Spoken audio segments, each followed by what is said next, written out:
Accident బాధితులకు ఎమర్జెన్సీలో ఉచిత వైద్యం 1,00,000 ప్యాకేజీతో సర్కార్ కొత్త స్కీమ్. తమిళనాడు తరహాలో అమలుకు నిర్ణయం. గోల్డెన్ అవర్లో ట్రీట్మెంట్ అందించడమే లక్ష్యం. అధ్యయనం కోసం తమిళనాడు ఆఫీసర్లు. రోడ్డు ప్రమాదంలో గాయపడిన వారికి సకాలంలో చికిత్స అందించేందుకు తమిళనాడు తరహా ట్రామా కేర్ వ్యవస్థను అమల్లోకి తీసుకొచ్చేందుకు రాష్ట్ర సర్కార్ పనులు స్పీడప్ చేసింది.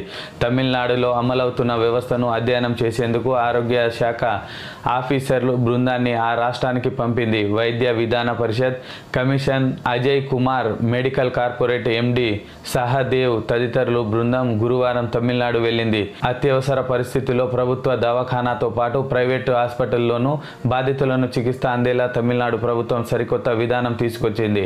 యాక్సిడెంట్లు, గుండెపోటుతో సూసైడ్ తదితర ఎమర్జెన్సీ కండిషన్లో ఉన్న వారికి ప్రైవేట్ హాస్పిటల్లో ఉచితంగా చికిత్స అందేలా ట్రామా కేర్ ప్యాకేజీ అక్కడి ప్రభుత్వం అమలు చేస్తుంది. ఈ ప్యాకేజీలో భాగంగా ట్రామా కేర్ అడ్మిషన్ అయ్యే పేషెంట్కు 1,00,000 వరకు ఛార్జీలను ప్రభుత్వమే భరిస్తుందని వివరించడం జరిగింది.